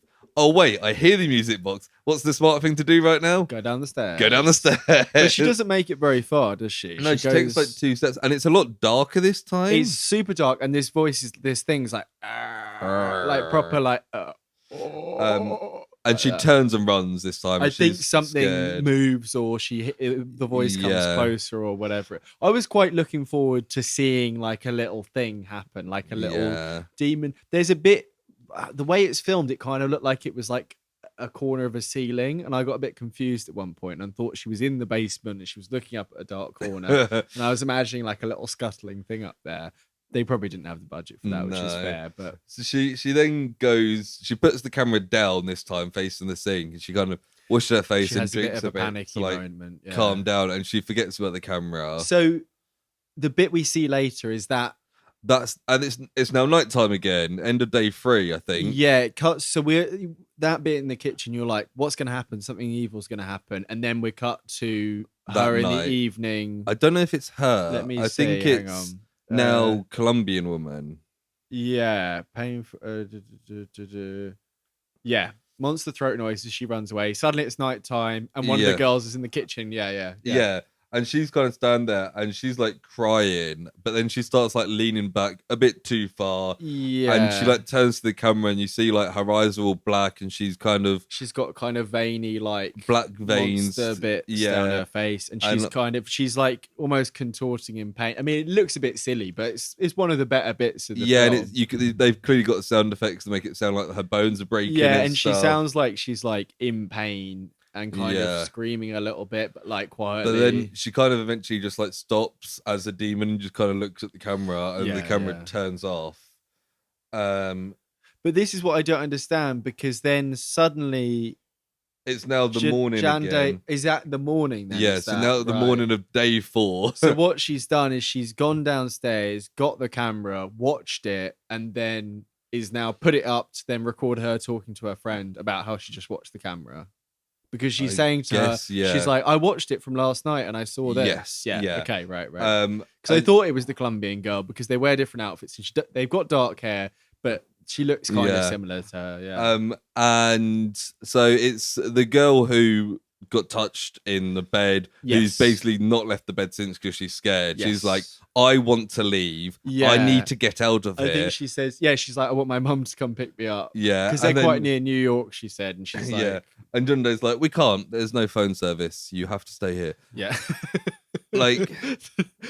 sorry, no, you have to stay here. I think, Joe, what? If at the end of this film, it was revealed that Junde was working with the demons, it would redeem a lot of it. Yeah. Like, why she's fine with these people getting possessed. Why she's keeping them there. Have her have that the proper Blair Witch moment, which they almost lead up to when she's running away, and then the priest has his silent Blair Witch moment instead. But have a bit where she was like, oh my God, I thought if I kept things going, I'd be able to get it on camera. I didn't realize they were going to die, you know. Yeah. Anyway. But she's like, we will leave tomorrow. Yeah. For fuck's sake. And then it's nighttime again. She I don't really understand. Yeah, it's nighttime again. So now it's like the end of day 4. Nothing happened that day. They just chilled. What are they doing all day? What's the has nobody... Why did the priest not come back and check on them? Have none of them gone and checked on Carolina in her bed? That's what made me think that I think what happens is I think she left the camera downstairs. The Colombian girl came out, did her weird thing, went back to her room. She then went and got it the same night, and she watched that footage and spoke to her. And then so that was all in the same night. Then she sleeps and goes. Right. So I think the light was on in the room when she's talking to the girl who got touched in the bed. Okay. I And think when she's saying leave tomorrow, it's in the morning. Yeah, I think that's what it is. Right. It really confused me. And the dates do come up, and I was trying to figure it out, but I didn't want to go back and watch it again. Yeah. So I'm pretty sure that, because otherwise we skip a whole day, which doesn't really make any sense. Yeah. So yeah, they're in the room again. Oh, this is that same night so they're going to leave the next day. Definitely. But they for the fourth time. Because in the middle of the night, they hear a noise, and it's like. Crazy frog. There was one that sounded like a fucking motorbike. I'm gonna go with it was this point. He's literally going, and I was like, they've run out. Is it like Exorcist possessed noises? Is that what it's? No, it's a motorbike. It's the priest is there on his motorbike. It's Kevin Bacon on a motorbike. He busts in with the priest on the back. They're reading Bible verses. With the power of EE. It's on a tablet. So the main girl and the second main girl, she's like, I hear noises like I want to go check on Carolina for the first time or the second time, and they go in there. Her lights on, but she's not in her room, and it's like, oh shit. So they go downstairs. They're walking around for ages in this place. Yeah, they can't find anything. They're looking in all the rooms, and then they hear again coming from the basement. Yeah. And it's like, okay. So what? So she's like, she's down on the floor near the cabinet. Yeah. In the basement. They've gone down to the basement. They go down to the basement. They take ages to get there. She's like snarling, looking at the wall. Yeah. And she's like eating like a heart. Yeah. At first, I was like, she's holding something, and she's. They're like, no, what are you doing? Put that away. Yeah. And I thought she was like eating her own hands or something. I thought she was just holding something, and she was just bleeding from her mouth again. And then she takes a big bite from it, and I'm like, where the fuck did she get that from? Yeah. Whose heart was that? Last Christmas, I gave you my heart. It's George Michael's. Yeah, it's George Michael's heart. And then they're like, and they run away. Yeah, well, she stands up and like turns at them, and then kind of moves towards them. There's lots of Kamaguchis. At this point, when they're fully possessed, they've got like the palest face ever. Yeah. Blood and stuff. Their bodies are like normal color. They've just got very pale Joker faces. They're big like panda eyes, big saucer eyes. Yeah. They scream and they run and they go back upstairs. And for some reason, they go into a bathroom. Yeah, and the blonde girl is like dead. Yeah, she's in the bath, and like the Colombian girl's like biting her neck. Yeah, and she's got the big cross, and I think she was the creepiest looking one because the kind of door opens and it turns to her and she's like staring straight at you from point blank. I think that was the creepiest bit. You reckon? So I can still picture that bit in my head. And she's looking at it and they're like, fuck. And this is a bit like a House of Horrors bit where they run from one bit to another. But it's who's running? So it's the main girl and the curly haired girl. Right, yes, 'cause she leaves her, so then they go back to the main room, and now the roommate, who's the black girl who got touched, she's now standing up, and she turns around, and she's also panda-eyed, and it's like, okay, so 3 of them are now possessed, and one of them's dead. This is the thing where they're running around going, and then they go outside, and she's suddenly on her own, she's like lost her friend. And she runs like really far, and then she hears her calling like, hey, come back. Dan Day, come back. And she goes back, and she's also possessed. Yeah. And she kind of looks up, she's sitting down or like crouched down, and she like looks up and she's like, yeah. And she bashes her head in the mic. And she runs, and then it kind of cuts to black. Yeah. And then we see like a really long bit where it fast forwards through the whole night till like 7 a.m. and there's like a figure standing in the window. Yeah, so I spent ages trying to figure out if that was a person or a wardrobe. It's a person because it then walks away. But the time keeps going at the same speed, but they walk off in a normal manner, which means that person was walking really fucking slowly. Yeah. Also, it would have been cooler if there was like 3 people in different windows. Yeah. But yeah, and it's kind of moving a little and bit. like at the forefront, there's a woman laying down on the grass. Yes, who's Jando. And then Mr. Eventually, Mr. Father John. some legs walk up to it. At first, I thought it was a policeman, and he kind of picks up the camera, and it's Father John, and he kind of points the camera at himself, and then he turns it off. Yeah, and that is the shot that's on the poster. Right, yes. And then I thought that was it, and then we get a really silly bit, which I have written down. Yes, so like, I've got it, but yeah. We get the text come up, and it says, the camera was turned over by a former member of the church. 2 individuals were found dead due to unknown causes, and 3 others are still missing. So first of all, there's another bit, but yeah. So the blonde girl's dead. Yeah. The 2 Spanish women are missing, presumably, and the black girl's missing because they were the 3 possessed ones. Now, the assistant director, the curly-haired one, she was also... She got possessed at the end. So is she one of the dead ones, or should she be missing? Surely there should be 1 dead person and 4 missing. And who was the one whose heart was being eaten? Was that the blonde girl? Did they take her heart down to the basement? Yeah, I guess so. Yeah, they don't think they thought through those numbers. It should be 1 dead, 4 missing, and then it says... Junday is the only confirmed survivor and currently resides in a psychiatric hospital in New York.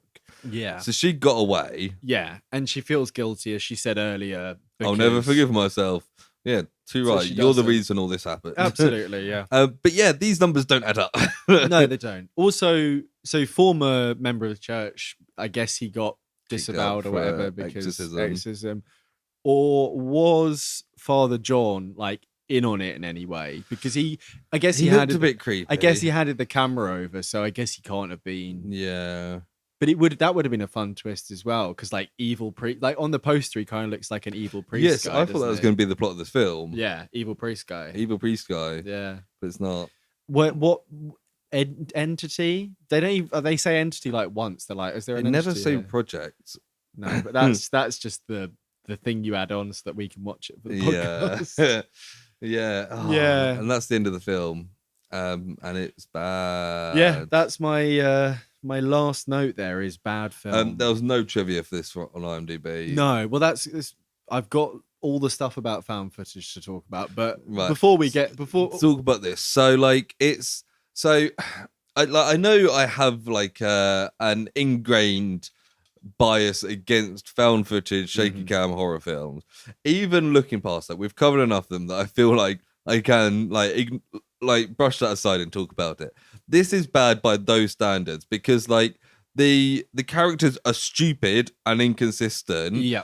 It follows the usual plot until the end, but like there's random bits like the whole Carolina first bit where she turns around and she's got the bile coming out of her usually should go later in the film, right? Yeah, because that is a start of things happening. The fact that things calm down again after that is weird. Yeah, I think that even if you're to not find it funny, which it is, because why does no one notice that? Yeah, it ruins the tempo of the film. It ruins the pace of it. Yeah. And it's even like when I said about the nighttime things don't progress in intensity. Yeah. So like in Blair Witch, each night is scarier than the one before. Yeah. And whilst sometimes it's a bit confusing the day and night time, that's intentional because time being warped is a whole kind of point of that film. Yeah, exactly. Yeah. Where this never kind of suggests that. No. And it's just, yeah. There's also, so I watched the last 20 minutes. I feel like even with a re-edit, this could be like tighter and... Yeah, 100%. You know? 100%. Like even like you said, like put some of those interviews at the right moments to reflect, like you said, like how disheveled they are in 1.5 days or whatever. Yeah. You know? Some of them just come at weird times, or they repeat stuff that we've already heard, but it's not. Yeah, you know. So I watched the last 20 minutes at home, and Christina was sitting on the sofa next to me, and she commented on the acting performances. Okay, because she described it as, you know, when you watch like fake reality TV, like the Kardashians type stuff. Okay, yeah. And like they're clearly like saying something scripted but pretending it's real, and it sounds kind of really fake and bad. So like, that's what this sounds like. Yeah. Of like clearly rehearsed lines, but like it's meant or even being able to give a little bit of ad lib to it, but having to follow the general structure and kind of deadpan delivery kind of thing. I am really scared. I want to leave this place. Yeah. Or the bit where she's like, it's okay, when she's like throwing up, and it's like there's a you can pretend to be calm when someone's upset, but if you sound like you're disinterested, it kind of ruins the whole interaction. And like not to be shitting on these actresses, because this is like essentially an amateur film. Yeah. But like I think it is as well hard to act in these kind of films because it's meant to be catching you off guard. You're not performing a scene. It's meant to be. I'm sure in lots of ways it's harder to do a film like this than one where you get loads of really set up takes and everything like that, because then you can kind of. Because I imagine with this, they probably didn't do that many takes of a lot of it because, or each take was maybe completely different to the last. So you're kind of just winging it. Yeah. And that is, I'm sure, a whole skill in itself. But like, as a viewer, it does make it worse because it's just like, oh, for God's sake. This film was bad. Yeah. It was also, we've said many times in the past that the worst thing a film can be is boring. And unfortunately, this film is quite boring. Yeah. Like, there were the demon bits were fairly interesting, but in like it's an hour and a half long. There's probably a total of like 20 minutes of demon stuff. And we've watched a similar film to this before for the podcast, and it was better than this. Not by masses. I mean, I'll remind you of all of them in a moment. What do you want to rate it now? Yeah, fuck it. I'm going to give it a. Some of the effects were quite good. Yeah, I've kind of got two numbers in my head. So the look was okay. I'm gonna give it a 3. Yeah, I was between 3 and 4. I was thinking about 2, but I was like, actually, like that final bit where they're running around the house, they did look creepy. That's why I'm thinking all of that, and I like the bit where she was in the kitchen moving around and stuff. Yeah, and I think the premise was good, if not original really in any way, but I liked like the. It's kind of dumb that they didn't set something up so they couldn't leave the house. Yeah, and the reason they couldn't leave was because they just decided they didn't want to. If you're not going to use the barn, don't mention it at all. Yeah. Like, have the finale in the barn where they try and put one of them in the cage or something. I know it's really easy to suggest stuff, but whatever. Yeah, that's what we're here use for. the barn. Yeah, I'm going to go for 3 as well, because I can't really think of enough things to warrant a 4 out of 10. This is everybody. Oh, yeah, this is always out of 10. Yeah. Even though a lot of our ratings are under 5. Yes, well, a lot of stuff, as I'm about to say now, is not good. So how many have we done? So considering the fact that when you search films with project in the title, a hell of a lot of them, at least at first glance, seem to be found footage, because it makes sense. You're doing a project and it works. Jumping off the whole Blair Witch. Exactly, hype. yeah. So we have done 1, 2, 3, 4, 5, 6. Should I try and guess them? You could try and guess them. The only one that I didn't put Laramie Project in, because although it's filmed as like a fake documentary, I don't think it's not found footage. It's not found footage. You don't find the footage. Got interviews in it, yeah. Right, yeah. So Blair Witch Project. Yep. The Monster Project. Yep. The Dinosaur Project. Yep. I think that's it. Well, we've got 6. So okay, you're gonna have to give me a clue. Okay. One of them was a parody of these films. Was it? Oh god. There was a bit that you thought was very funny towards the end of the film. Oh, the Grizzly Project. No. Project Grizzly. No, not that one. The one with the what was it called? What's the big guy who lives in the forest? Yeah. What is he called? Bigfoot Project. Yeah.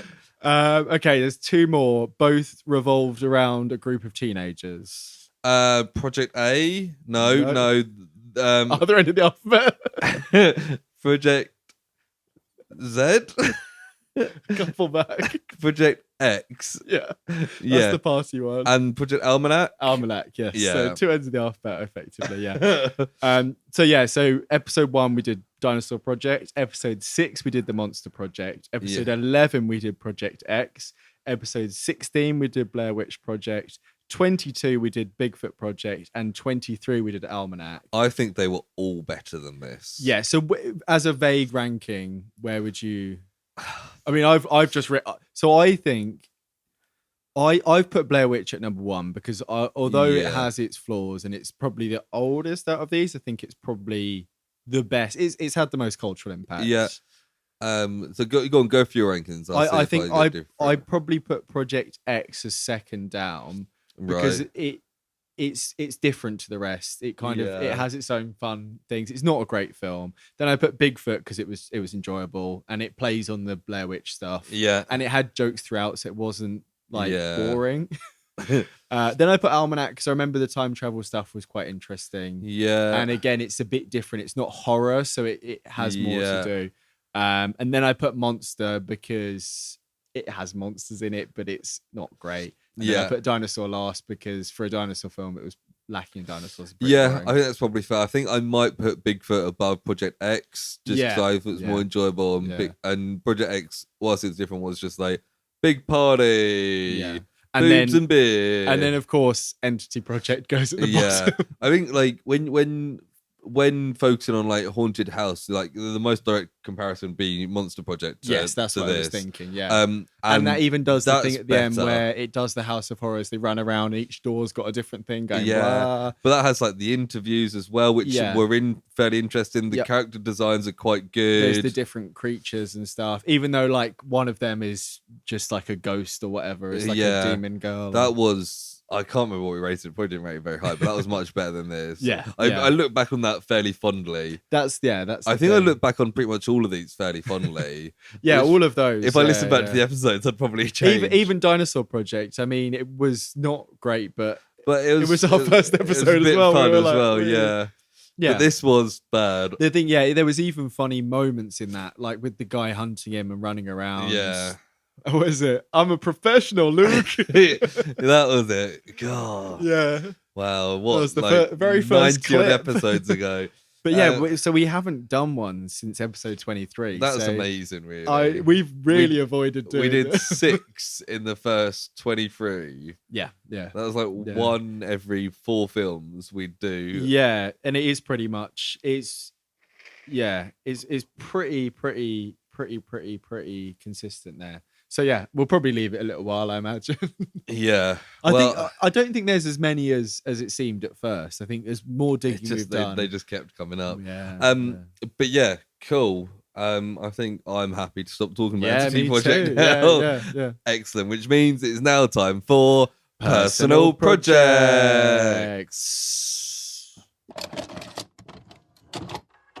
It's nothing personal. Projects. So, Sam, what have you been watching, reading, or playing?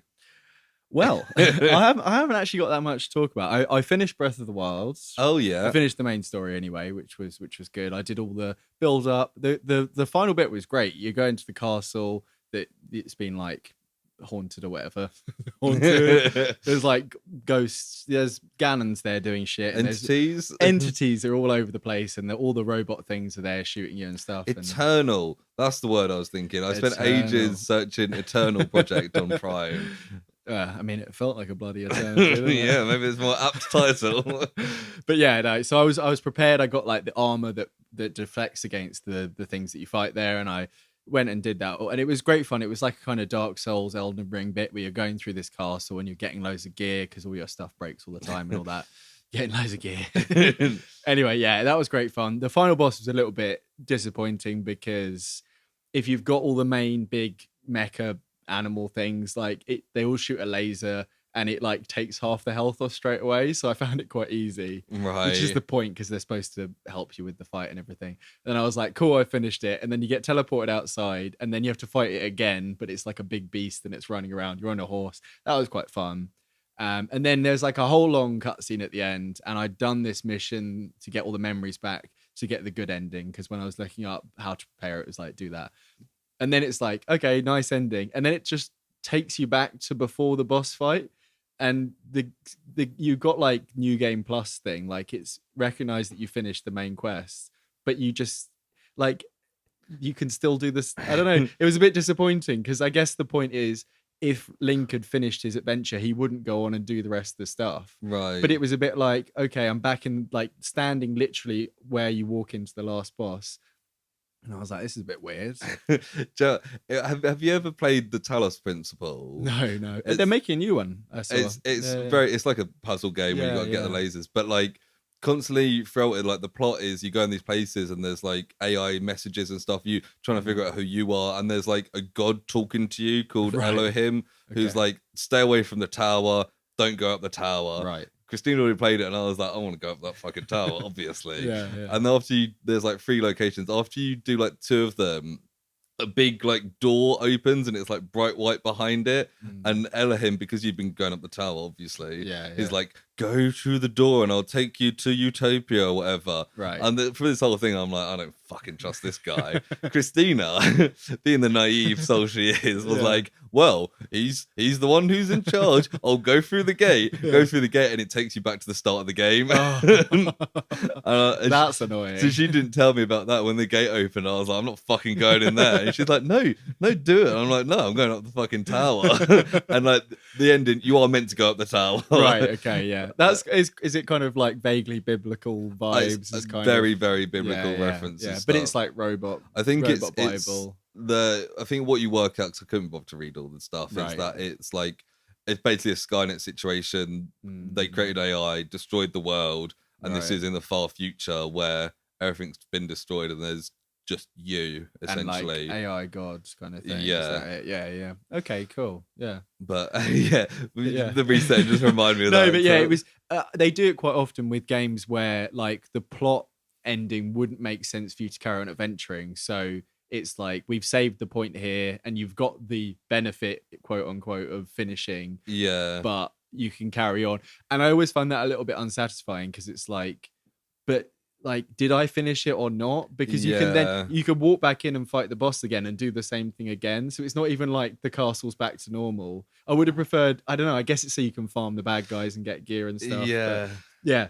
I guess it's one of those that like once there's not much playability once it's kind of done. Yeah. Well, I mean, that's the thing. Like, it's so that you can go and do all the other quests that you've got stacked up. So I went off and started to do something else, and I was just like, I can't really be bothered anymore. So I'm not probably going to play that much anymore. So yeah, I will get the new one probably, like I said, end of the month with paycheck. But yeah, I'm glad I put some time in. Feel like I've finished it now and I can move on to the next one, which is good. But fair enough. Yeah, I have watched something else, which I know that you've watched as well. So if you want to talk about some stuff. So I'll talk about. So I last week I talked about Inside Man. And I thought you had, because you messaged me that you watched the first episode. I watched the last 2 episodes. Have you watched all of it? I've watched all of it now. What did you think? So I thought some of it was quite silly. Yes. I didn't realize it was Steven Moffat until I started watching it, which I forgot to mention. I had last certain week. preconceptions. Once I noticed that, I started noticing how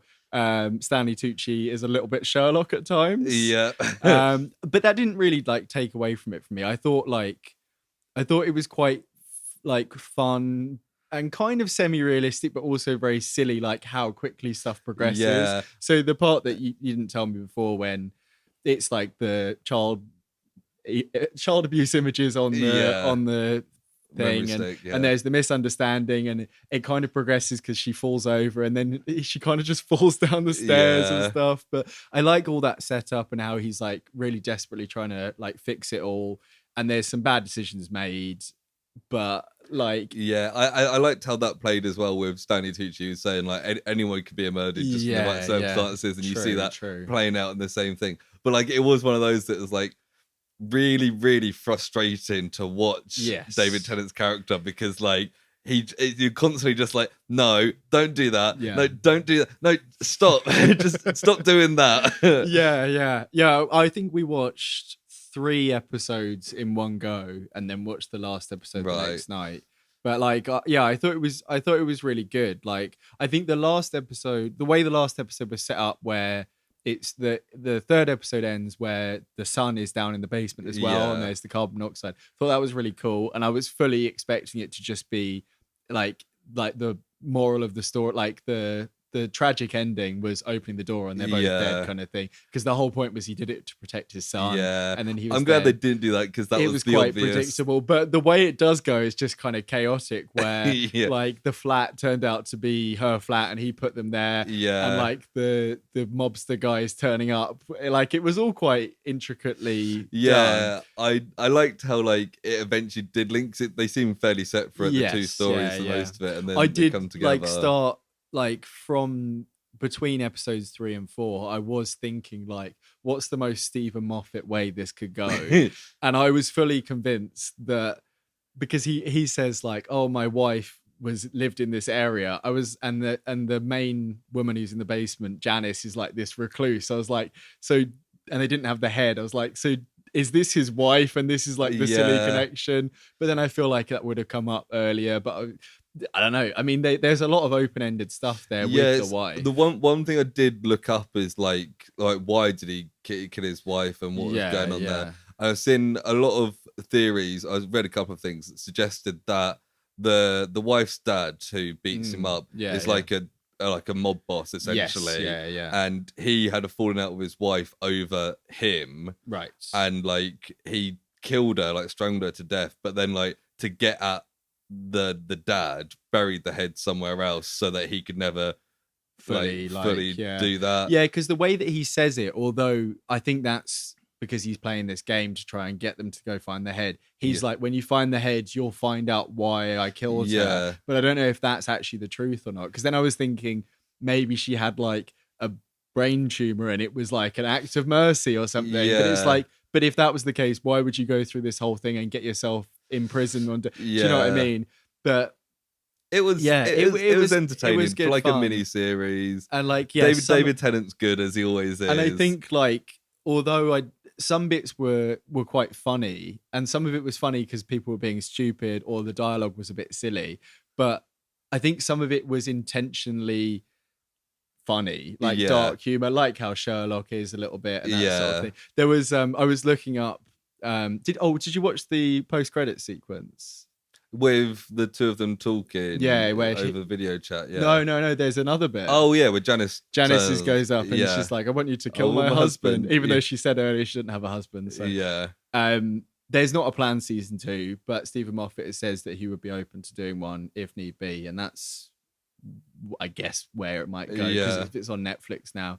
But I don't know what they'd do with that. I guess something to do with the husband. I guess they'd probably do a call to David Tennant at some point to get him on for an episode or whatever. But yeah, I did enjoy it. Like I watched it all pretty much in one go. It wasn't the best thing, and like I said, it was silly. But I'm glad I watched it. It was good fun. And one of the articles that was talking about season 2 was like really kind of venomously talking about it, and it was saying like, it was like, knowing Steven Moffat, season 2 will probably just have someone say something that didn't make any sense and that doesn't track with anything else. It's like being really like harsh in this it's like that is true. Like some things are kind of the thing that started getting annoying about Sherlock for me, and I think a lot of people have said this before, is we're supposed to think he's the most clever person ever, and he's so clever, he can figure stuff out. But the way the mysteries are laid out, we don't ever get any of the clues. So in like a classic Poirot or an old Sherlock thing,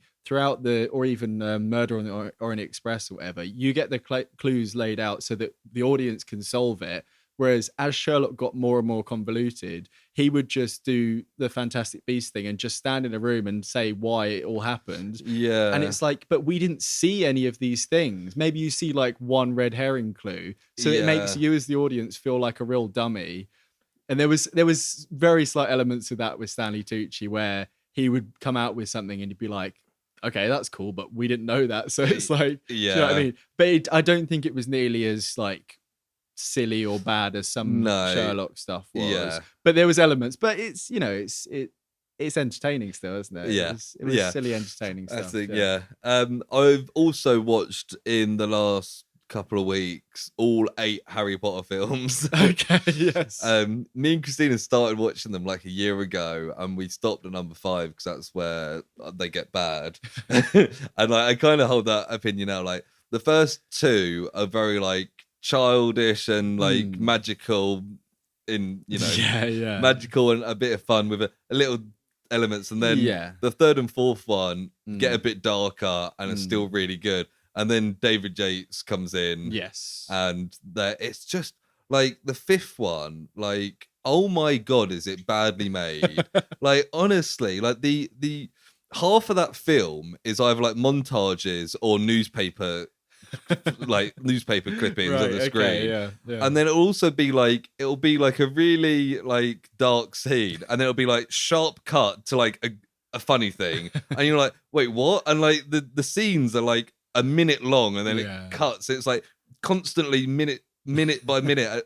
Me and Christina saying they probably should have made that one a two-parter because there's just too much they're trying to squeeze in. They've got like, so when they find the room of requirement and they're doing their Dumbledore's army stuff, it's like a 15-minute montage, and it's just like cool, but like, do I just need to watch this for 15 minutes going on? I haven't watched a lot of them for a long time. I mean, Amy watches them sometimes, especially now they're on Netflix. I've seen bits and pieces recently, but I've not sat down and it's amazing that like the first like four like have, I can't remember all the directors, but it's like Chris Columbus, I Alfonso think he Cuarón, did the first two, and then Alfonso Cuarón did two, maybe. Or I think he just did the third, and someone else, because that's got its own kind of weird. Mike Yates or something, maybe. No, it's David Yates. Yeah. Mike Newell.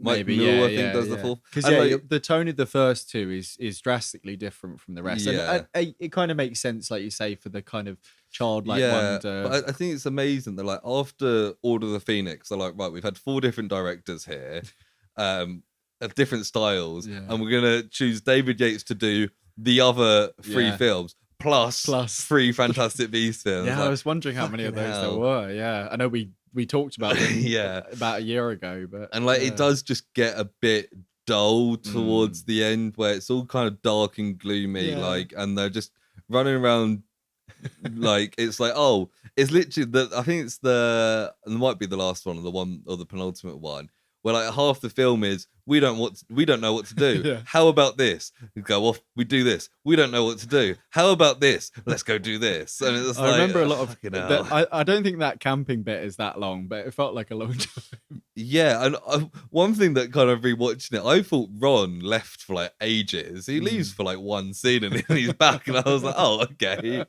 Hi, Ron. Some of like the final battle stuff is quite good. I think they made some decisions that I thought were bad. Like, I feel like I've never read the final book. I stopped at Order of the Phoenix. Yeah, same. Yeah, but like, I assume there's loads of stuff you don't see that was cut out of the books. Because you see bits, you see a couple of giants at one point, you see some of the big spiders at one point, and it's I kind of like to see more of this rather than just like 2 guys shooting lasers at each other. And also doing the Ghostbusters thing. I always think, like, I thought it was a cop at the time, and apparently it's not how it happens in the book. At the end, when Voldemort's defeated, when he just kind of gets blipped and it just kind of floats off, and it's if he, apparently in the books, if he just dropped dead and he's just a corpse there, it'd be so much more powerful, because it's like, oh no, he is just some guy, and now he's dead. Whereas if he floats off, it's like, oh, he's larger than life. It's like, nah, that's a cop out. But maybe that was an attempt to make it a little bit less intense, but I mean, or maybe more visually intense, but less like ramifications almost, because he didn't just murder a dude. Yeah, it's quite annoying because, like, I mean, I've rewatched these films every 5 years or so. Actually, I remember one bit where I think it's that something's going on in the forest, and it's quite a serious scene, and they're kind of talking, and then it cuts to like James Potter's face, and I'm like, what the fuck's he doing in the forest? Kevin Bacon falling out of the sky. But it's actually Harry looking in the magic mirror, and I'm like, oh, that's really weird cut. It's kind of a shame that the last ones are kind of a bit shit, because it puts kind of a damper on it. I remember quite enjoying them, but I don't think I've seen a lot of that properly since the cinema. Yeah, see, I think I enjoyed it when I first saw it. It's only going back, I think I've seen like the last 4 maybe like 3 times, but I've seen the first 4 like probably 8 or 9 times now, because they're the good ones. But yeah, it's an interesting thing. Yeah, I mean, I feel like those Fantastic Beasts films as well, like, they had so much potential. Yeah, and like the first one's pretty fun, and then the last 2 are just kind of Jude Law's good. It is bizarre that they planned out such a thing, and it just, I mean, I say planned out, like, they said that they had a thing planned out. Yeah. Didn't seem to. And yeah, because I would like to see more. As you arrived here today, Lewis, Amy was playing some of Hogwarts Legacy, and the world is fun. They, that game barely just started it, but it seems like there's a lot to it. Yeah, and there's clearly a lot to this world, and we've talked recently about how they're potentially rebooting the whole thing, and it just do something different and good there. You don't have to redo the whole thing. Yeah. It's like if they did Lord of the Rings completely again, which hopefully they don't. Yeah, I think it did reaffirm two of my standing Harry Potter opinions that I've had for a while, is that people who have Mad-Eye Moody as their favourite character don't enjoy Mad-Eye Moody, they enjoy Barty Crouch Jr. because that's the only film he's really in, and it's not Moody. Like he's in David Tennant again. David Tennant, yeah, and it's like, no, you like him. Yeah. And also, what was the other thing? Shit. Oh yeah, David Yates. Snape is a cunt. Like people have been like, oh, he redeemed himself. No, he's a cunt throughout it. Like he's still a bad guy. Just because he was hopelessly in love with someone doesn't make up for all the shit. Like he's protecting Harry. There's no reason for him to bully Neville Longbottom for like 6 years. Like, what the fuck's up with that? He's still a bad guy. The only reason he's not a Death Eater is because some girl he was like fawning over died. Like, not because he was like, oh, Voldemort's bad. It's like, no, he's still a bad guy. Like, fuck off. And then Harry named his son Albus Severus. Fuck off. Yeah, I think that's fair. Yeah, that post-credit scene's fucking weird as well. When they're all aged up a bit, they all just look pretty much the same. Yeah, they look partly the same, apart from like their makeup and hair's done like it's the fucking 70s. Yeah, and their outfits as well. Yeah, and it's like, what do they just picture old people as like what old people wear? It's like funny, it's set in the future, so it's probably set in like 2015 or something. If they're in the 90s. Yes, yeah. And it's like, well, that is not 20. That's not how like 40-year-old people look in 2015. Yeah, point. Weird. There's I mean, they were a cultural phenomenon. Yes, I remember having a conversation with someone at work. They were talking about like in the 80s there was like certain TV shows that everybody watched, and it was like a cultural thing for teenagers of that age, and we don't quite have the same because there was more TV to watch. Everyone kind of watched different things. Yeah, so there's different fandoms. Whereas I think Harry Potter's probably the one thing from our generation that we all grew up watching. Yeah. I think it being British as well. Yeah, the first one came out when I would have been like 7 or 8, and then the last one came out when I was probably like 18. So we did grow up watching these films. Yeah, and you're similar ages to the cast. Yeah, exactly. Give or take 5 years or so. Yeah. But yeah, Harry Potter. Yeah, it's a thing. Yeah. Have you got anything else? Because that's all I've watched. I don't know. I've almost finished a couple of seasons of stuff. Well, one in particular, but I'll talk about it next time when I've finished it. Okay. In case the last episode's really bad or something like that. Okay, cool. Yeah, no, I've got some bits and pieces. So. Fair enough. I guess that brings us to the end of the show. Then, if you enjoyed this, hopefully more than we enjoyed Entity Project, you can give us 5 stars on your podcasting platform, whatever you listen to this on. Always appreciated. You can also get in contact with us, can't you, Sam? Yes, you can. If you'd like to give us your thoughts on Entity Project, you can send us an email at theprojectpod@gmail.com. If you want to find any of our social medias, you can find them in the link tree in the episode description. I've currently pretty much got everything up to date on YouTube, so if you prefer to listen to podcasts on YouTube, you can do so. You can find us in that link, or if you want to watch clips that are put up, you can find them on our TikTok. You can. That's it. That's it. That's the end of the show. I will hear you next week. And I'll see you in that spooky old basement. Bye. Kevin Bacon.